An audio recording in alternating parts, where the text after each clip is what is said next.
of carbon trading. I know we are near the end of this webinar today, this GAIL forum, but I think this is a topic which resonates with practitioners, people like some of the companies that have been featured in the earlier discussions. It is not a new topic. I mean, carbon trading has been around ever since the Tokyo Protocol, and which was like 20 over years ago. But I think there have been many new developments in recent years, which we will discuss in today's panel.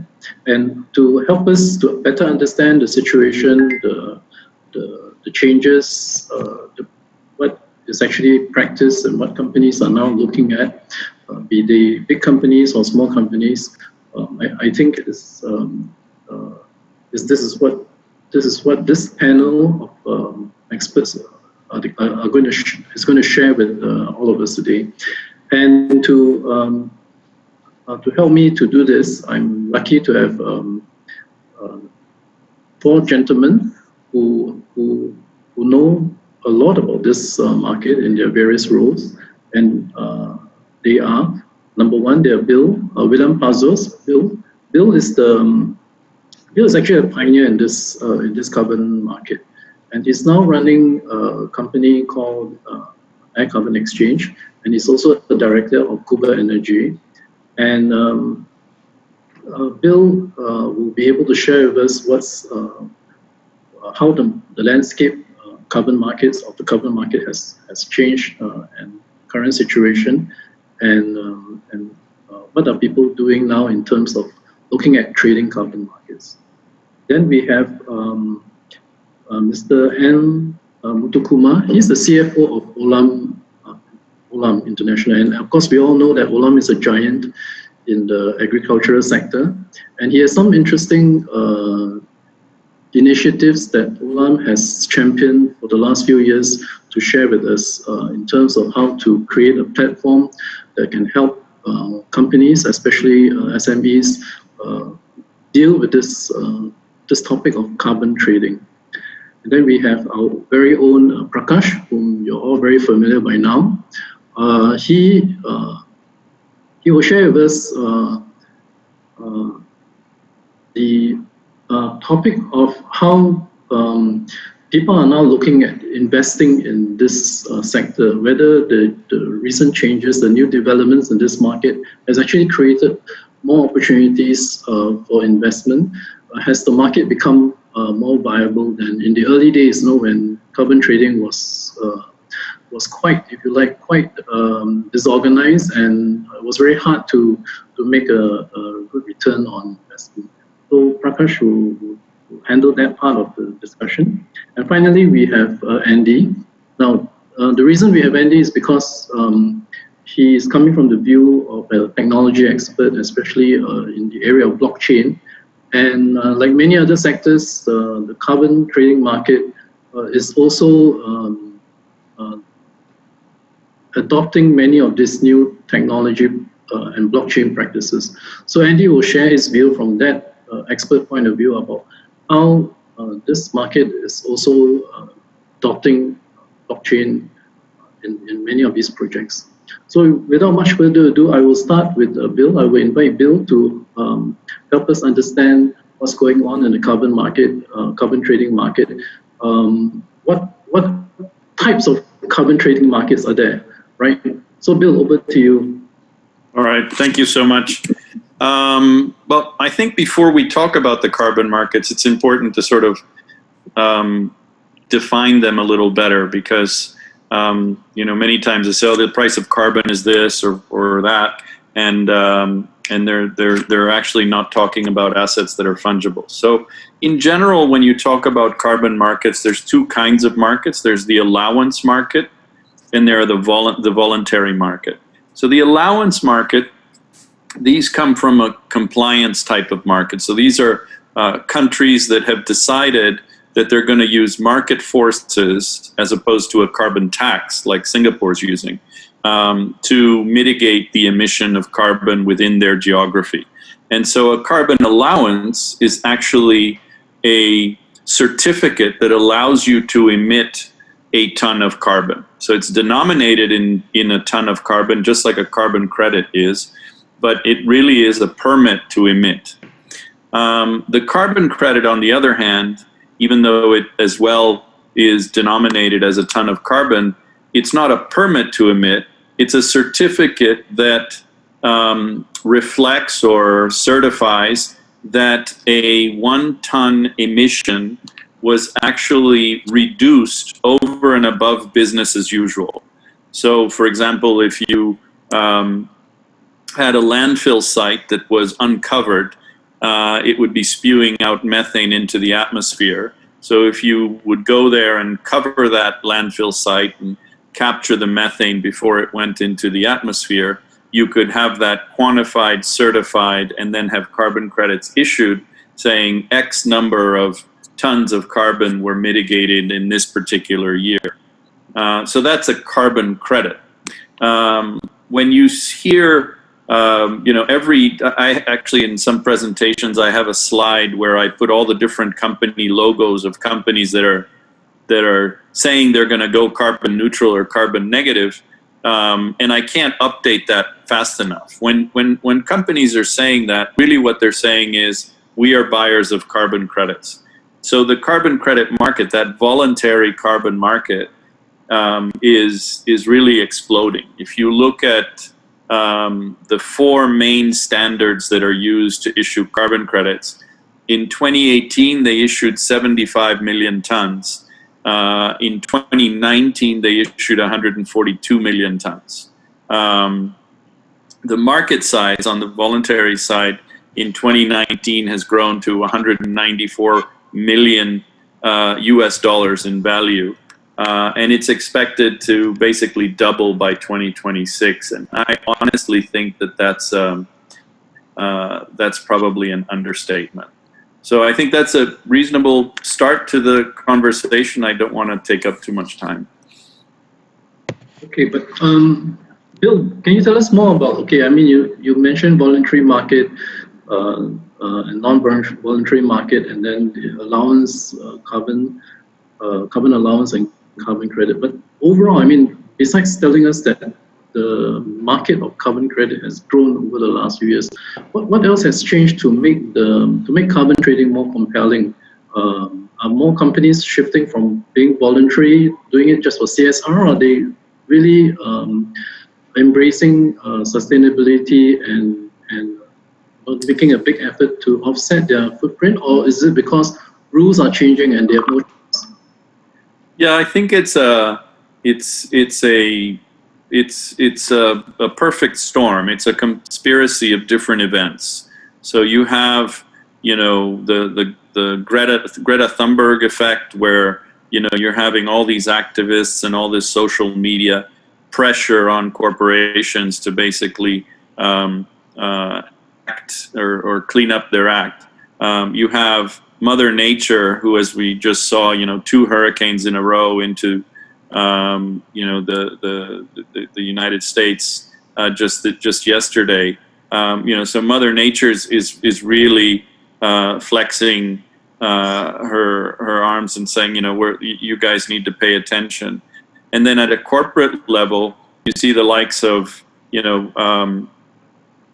BlackRock, the chairman of BlackRock, Larry Fink, coming out with investment letters. They manage, I think it's $1 or $2 trillion, and they're basically saying, look, climate and climate mitigation is a corporate risk, and companies that are not looking at climate and climate mitigation as a risk going forward are mismanaging themselves, and we are going to be really focused on this. And we hear the same thing from Temasek. When we visited together, we visited Singapore Airlines, which was it's a Temasek company effectively. They have pressure from Temasek to pay attention. They have pressure from all of their stakeholders, and so they're paying attention. I think that's happening across the board, and you can feel it, you can see it. So maybe at this point, at this juncture, I would invite Mr. MuthuKumar from Olam to to share with us how he sees this. I mean, you're not pressured by Temasek, right? So why are you doing so much in sustainability and this carbon credit space? Thank you. Good afternoon, everybody. So primarily as Olam, we are in the agri space, in agri industry, and we are globally headquartered in Singapore. We are probably the largest corporate farmer in the world, incidentally. Okay? And we have farms and plantations and forestry assets across 26 geographies, and we produce 21 agricultural commodities. If you typically look at the carbon emissions, Bill talked about, very simply and very eloquently about what is carbon credit, and I think it set a good base. On average, today we have 40 gigatons of CO2, carbon dioxide, is being emitted into the environment, right? And roughly 18% of that is from agriculture today, right? So we, as a global leading agricultural player, we believe we have a significant role as a corporate to limit emissions. There are two ways. One is that you reduce greenhouse gas emissions. The second is you eradicate or completely mitigate CO2 emission itself. So one is reduction, another is mitigation, right? So if you look at it from our side, from our perspective, we are looking at first minimizing deforestation of land. First, the second is promote reforestation, which will, if we believe that if we do it, the reforestation roughly the way we want to do, and every corporate joins there, roughly 10 gigatons. 1 gigaton is a billion tons, so 10 billion tons of CO2 can be eradicated, which is roughly 25% of today's challenge of the total that is being emitted into the environment. And we have to ensure that by 2050, if you have to reduce our increase in temperature by 1.5 degrees, we have to effectively go to zero net emissions, right? In an unmitigated situation today, global temperatures can go up to go up pre-industrial levels by 4.5 to 4.8 degrees Celsius. And every 0.1 degree centigrade increase above 1.5 degrees. Today, the experts say that it will bring in unmitigated disasters of what Bill was talking about, the hurricanes, and so Mother Nature is going to be extremely unhappy about that. So what we are trying to do is, one is being socially responsible. Second is, it is a corporate imperative that we have to. It is just not about only the regulators and the states. The countries have to act in unison, but I think every one of us have to really see this as a clarion call, because it is a climate emergency, and there is an opportunity that is coming out, which is a commercial opportunity that which can incentivize, let's say, lesser pressured players to participate in the carbon trading market, which can only galvanize the efforts that go behind reducing carbon emissions. So that's what we are trying to do. We are trying to promote a situation where we are helping people to look at it not only from a socially responsible manner, but also commercially viable manner. So I think you're also really saying that it is being sustainable is also good business. I mean, it's good business in the long run. And I think one of the earlier sessions, some speaker was saying that if there's no planet, there's no people, and then you can't even talk about profits, right? So I think this, as more and more of us and companies become more aware, I think they should really seriously look at what you're doing at Olam and then to see how to plug into your system, your ecosystem, or to learn from what you have done, right? There's a question from one of our listeners, Ron Tan, and he's asking about it's a very specific question. I think I'll address this to Bill. What is the current price per ton of carbon, or the current NOx of methane per ton? Will it go above $80 per ton? I think the price that's usually bandied about in the long term is usually $50 a ton. that's where we should go to have meaningful effect on climate. I think that's something that is purely, it's very difficult to actually model that price. And I think that, Excel spreadsheets take whatever you give them. You can prove pretty much anything that way. So I would take that $50 with a grain of salt. In terms of what the price of carbon is today, if we're talking about carbon credits, it's a massive mishmash, anywhere from maybe 20 cents all the way out to 20 cents all the way out to, $15 a ton even. So it really depends. There are legacy credits. The last price, for example, for Corsia that I saw. Corsia is the carbon offset reduction scheme for international aviation. The last price I saw was 20 cents per ton traded. It reflects the fact that the airlines are in such bad shape, and they're not going to be buyers of carbon credits in this first phase. So the market is incredibly oversupplied for carbon credits that fall within that specification. So you can imagine credits that don't even make it into the Corsia pricing. They're probably even in the single digit in terms of cents. So there's not a straight answer for that question. So maybe here I'll ask Prakash to jump in. With this, this COVID affecting business and life and the whole world. Do you think that carbon trading or carbon projects are still viable, or do you take a long-term view about these things? I think it comes down to organizations and what organizations stand for. And let me just take a step back and look at how we, what is it that interests us in terms of carbon trading? Why is it that we are involved as an organization, as Fintech Holding? What is it in it for us in terms of getting involved in carbon trading? I suppose it's largely got to do with how we started off as an organization.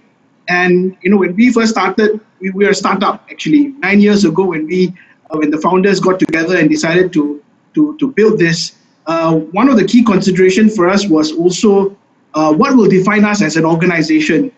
And from the onset, we felt that the importance of ensuring that we establish a culture of giving back, and it has since been the DNA of the organization. So the RHT group of companies, as you know, as part of our CSR program, we are very proud to be part of what the Rajan Menon Foundation stands for in terms of giving back to community.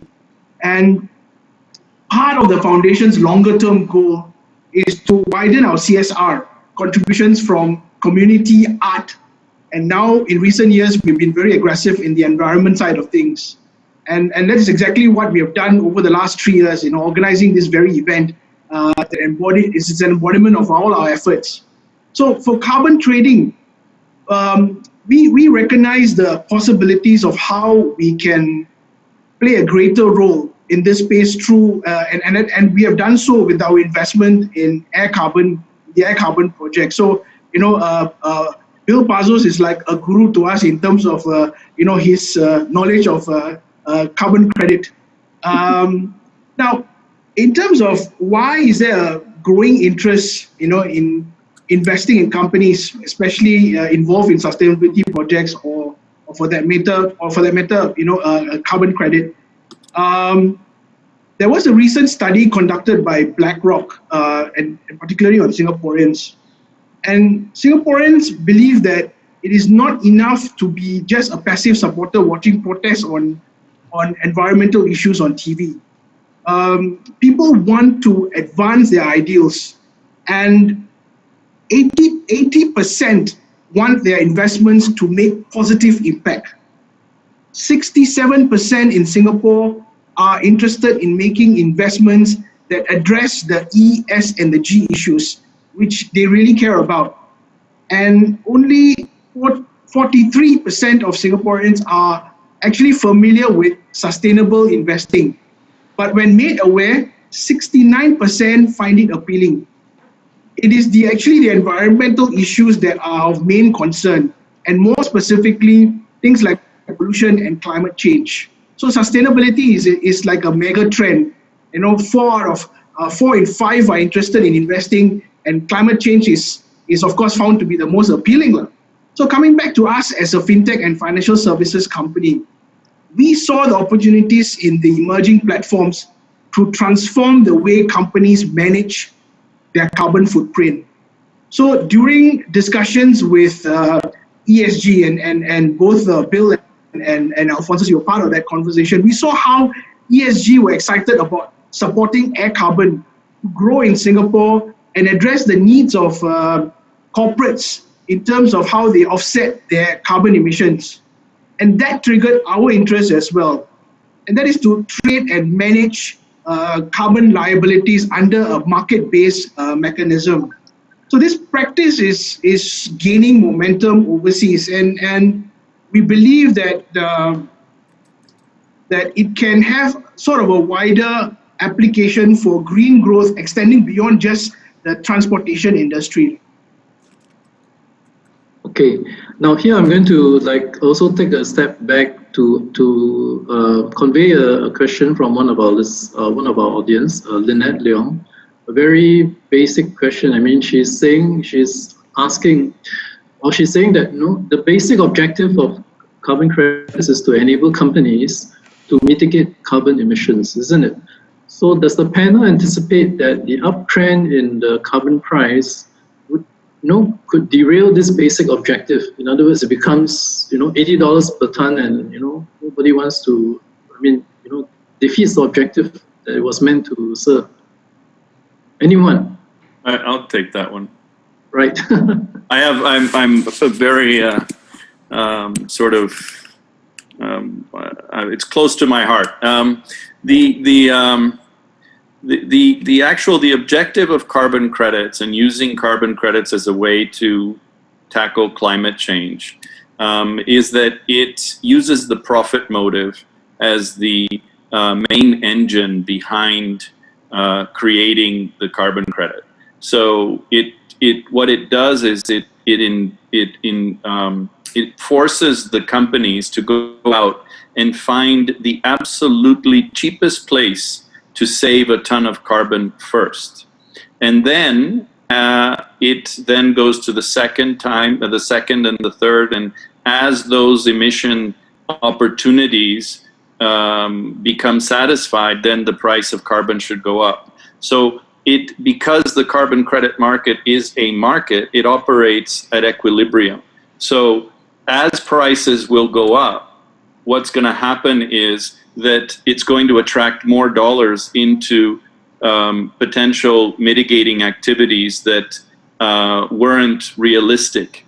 At, let's say, today at 20 cents, a methane capture project makes no sense. But if the price of carbon goes up and is predictably at, let's say, $4 a ton, then all of a sudden you can start investing in methane capture projects. And so forth. If the price goes up to $50 a ton, all of a sudden, jet biofuel becomes super interesting. And so that's how the market works. So I don't see it as a problem. I see it as a huge sign. That means we've gotten to a point where we've really done some really good things. Yep. Yeah, that's a great answer. Yeah, we make more money from the carbon credit, and then there'll be more incentive to depollute the world, right?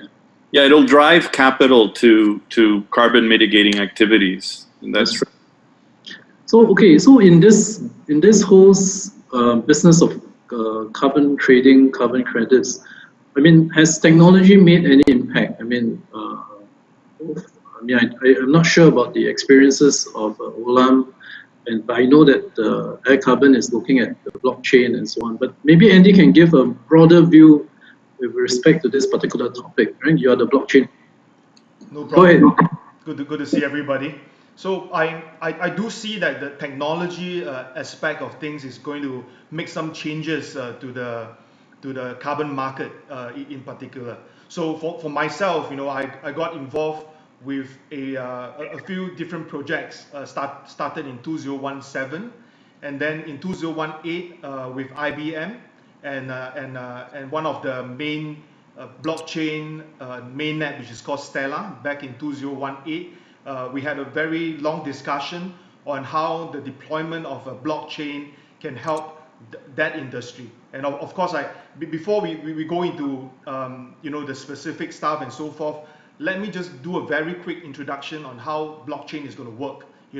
So blockchain in a very simple manner is a record of transactions. We can also call them as a ledger. It is design and process of a blockchain that distinguish it from other ledgers. So if you look at it, how the whole network is going to work, blockchain uses an online network to conduct, validate, and record all the different transactions. It can be very simple to very complex, and most of these transactions are recorded on the smart contracts that is predefined with certain conditions and predefined with a certain set of rules. So within the network itself, within the ledger itself mainly, authorized bodies or people will then verify the transactions, and once the network itself is satisfied with the transactions, we will then add this onto the chain or onto the ledger, and that will become a permanent record where you cannot make too much of changes in fact, and everything will just be documented on chain. So this whole cycle of creating a ledger like this is to make the whole environment more transparent. We had for some of us who saw my profile, I work very closely with regulators. Regulators will then will have more power over the issue and verification of carbon credit, and also look at all these decentralized transactions backed by smart contracts.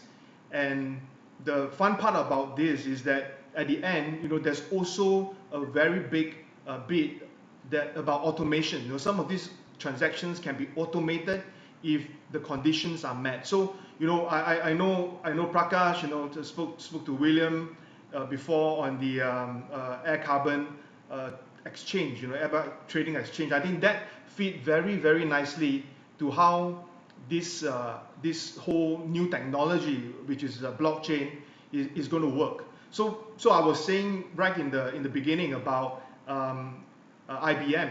So back then, IBM in 2018, they did a trial run with a few foundations with the mindset of creating a more perfect background, more liquid, and a more transparent marketplace for the carbon space. So I think they have successfully rolled that out. Since now it's 2020, I didn't follow up a lot on that project itself, but it should have rolled out, because Stella blockchain has already been very active promoting some of their use case studies, and it has been very good. If you look online again, like what Prakash has mentioned, leading investors like Chamath in US, he's always talking about sustainability, talking about investing into climate change and so forth. You can see all this on his Twitter. And again, most recently, I think in August, there's an energy project that has gotten a $2 million in partnership funding and $9 million grant from the California Energy Commission. So there's a lot of talks going on. On a private level, where I'm the advisor for Hyundai, there are already talks on how to implement blockchain. And then on a governmental level, we have seen a lot more push from a regulator standpoint on the adoption. So I think is a good news for all industries actually. Okay, thanks for all that. Muthu, what can you share from Olam's practices, in terms of adoption of blockchain for sustainability? Yeah. So obviously, we are excited about the possibility of the blockchain technology that can not only be used in carbon credits, but also tremendously in supply chain deblocking as well. As you know, typically, if you look at because we operate globally, and one of the big constraints that we have is about the documents that physically have to be handled from one geography to another. It takes a lot of time, and time is money. And if you can crash a shipment documentation cycle by 10 days, that first is it has a direct impact on sustainability. So you reduce so much paper, right? So if it is electronic, and all these documents can be seamlessly, transmitted from one geography to another, and with blockchain being, the fundamental to that in terms of the security and the transparency that it can bring in, it automatically enhances overall supply chain efficiency, and incidentally is a very sustainability-friendly solution as well. While blockchain technology itself today it's power hungry, because a lot of batteries that used to be looked at in terms of looking at the computers which are totally there, but I think a tremendous amount of work is being done in terms of simplifying the battery hungry blockchain technology going forward, and I think that will catapult a variety of adoption of blockchain across the organizations in the world.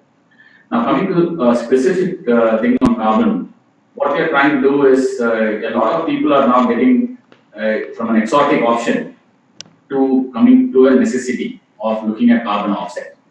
Now, a lot of small and medium enterprises who are now looking at it with curiosity will, in a short while, in the coming days, sooner than later, will start looking at some holistic solutions that can be provided by reliable counterparties.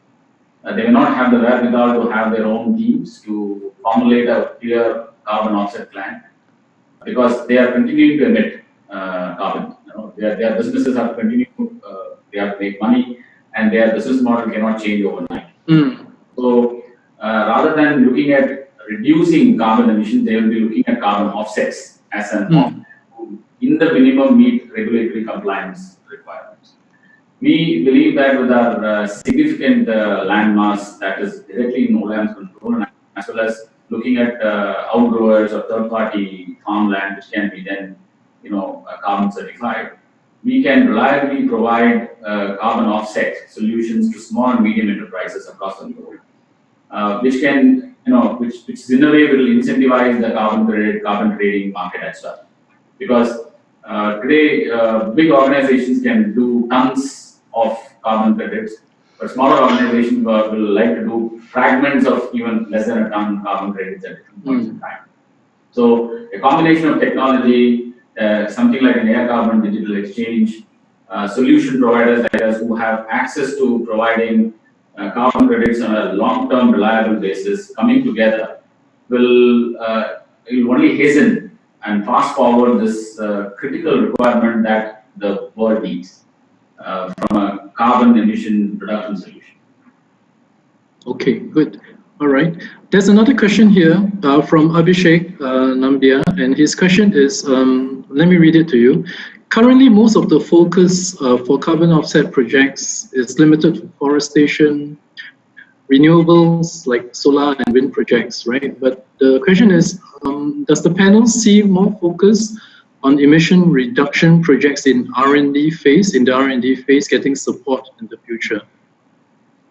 So going forward, do you see more support for such projects, but in the R&D phase? So, anyone? Yes. You want to take that? No, Muthu, please. Okay, so I can take that.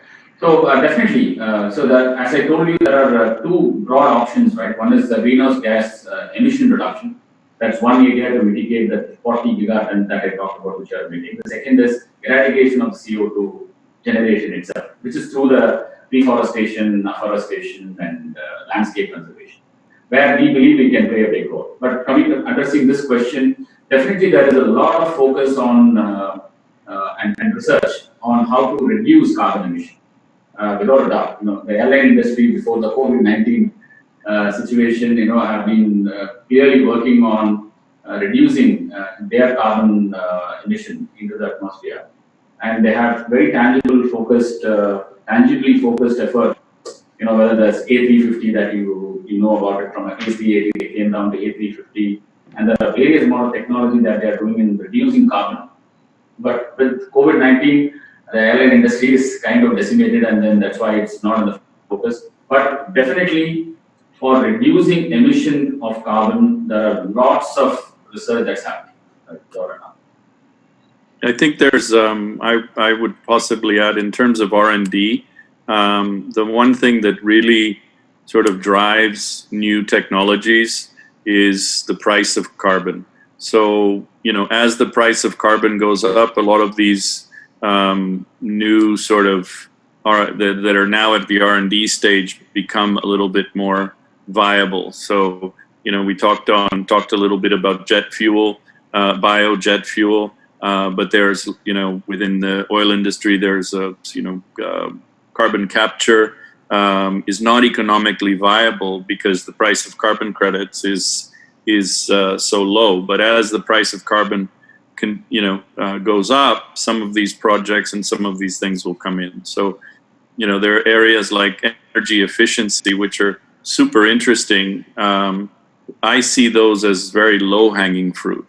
The only reason you don't see a lot of carbon credits from energy efficiency is because the price of carbon is so low right now that it's not even making sense for them to generate the credits. And that's, so you're going to see more projects from energy efficiency, fuel switch, energy storage solutions. There's a lot in the pipeline, but you'll see it more when the price of carbon starts going up. Okay, Manwei is asking a question that challenges the very premise of this whole idea behind carbon credits and offsets. So the question is this: even if offsets take off, can it make a dent in reducing overall global emissions and steers towards the safe 1.5 degree centigrade pathway? After all, companies buying offsets can continue to emit emissions, and according to IPCC, business as usual is not good enough. So are we all kidding ourselves here? Anyone? So I don't think there's a choice. So it is going to be a necessity sooner than later, and people will realize different sets of stakeholders will realize it in differential intensity as we go along, because it is a necessity. We have to ensure that if you all have to live beyond 2050, we have to reduce the global warming, right? And that means that we have to reduce carbon emission. And we can't expect everybody to be equally savvy about the need for saving the world, right? So some of us have to play a differential role, more than less, and aid others who are less savvy in incentivizing in different forms and ways. And one form is carbon trading. So if somebody is commercially incentivized and they see this as a viable thing where they can participate, in the minimum have offsets rather than looking at not emitting. Mm. And the offset itself is a great option for you to conserve Mother Nature. So it is going to be a necessity, it is not a choice, and we all have to collectively work on it. It is an emergency situation, it is not a climate change, it's a climate emergency. And people will probably realize by the day the intensity of what is happening in the world to reduce carbon emission. Yeah, and I think if you read the question, business as usual is not good enough. The entire premise behind carbon trading is that it's not business as usual, right? So on one side of the spectrum, let's say let's just pick a company, Microsoft, and you want to become carbon neutral. On one side of the spectrum is you shut down Microsoft.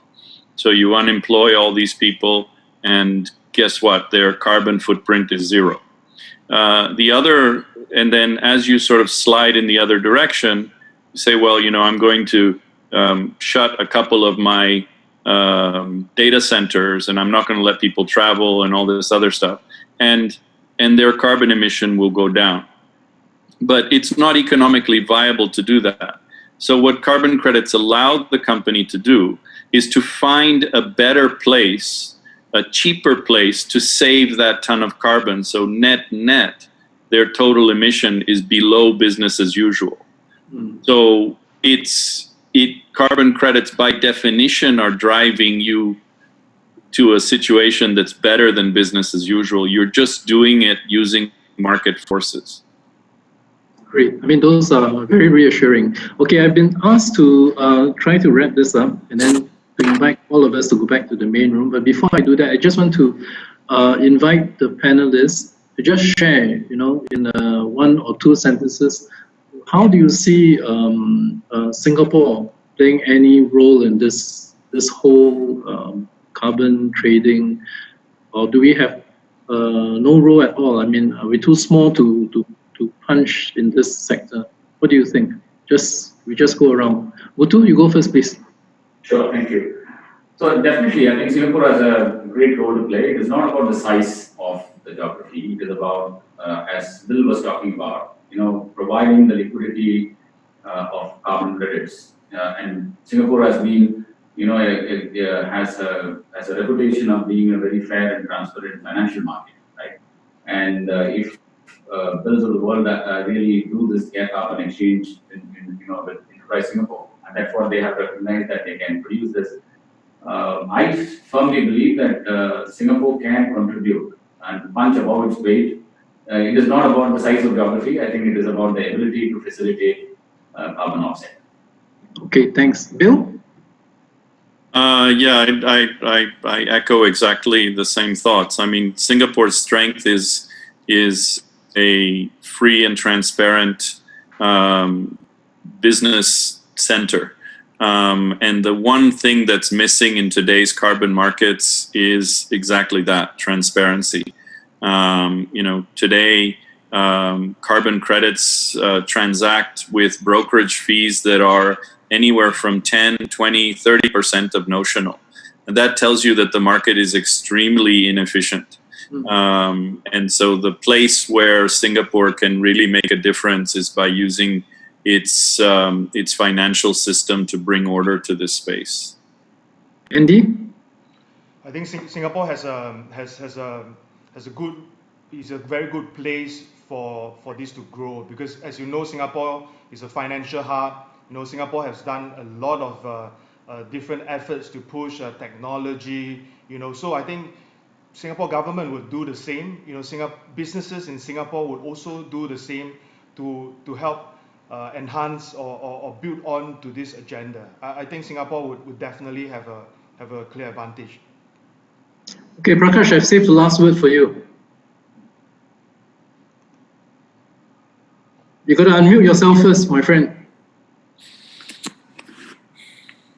Okay, so in my view, Singapore alone will not be able to reverse the risk, but both businesses and individuals, if you look at it in Singapore, can certainly do their part. It is a collective effort. One practical way is again, I have to speak from a business perspective, and this is something that we do on a day-to-day basis. One practical way is for businesses to start taking responsibility for their carbon footprint using frameworks such as the greenhouse gas protocol. See, measuring your organization's carbon footprint is a real step to managing and reducing global carbon emission. Then there's a race to 2050, and as far as Singapore is concerned, we are looking at the latter half of that century as well. So I hope that we can help companies, and one of my colleagues from RHT 1920 can certainly help in the consulting side on this front. Thank you. So thanks, guys, for taking part in this and sharing your experiences and your projects. And thanks to the audience, very attentive audience, and many good questions have come through, some of them. So okay, I'd like to invite all of you, including the speakers, to leave this chat room and go back to the main room for the closing, which is going to happen very soon. See you there then. See you at the main room. So you have to go back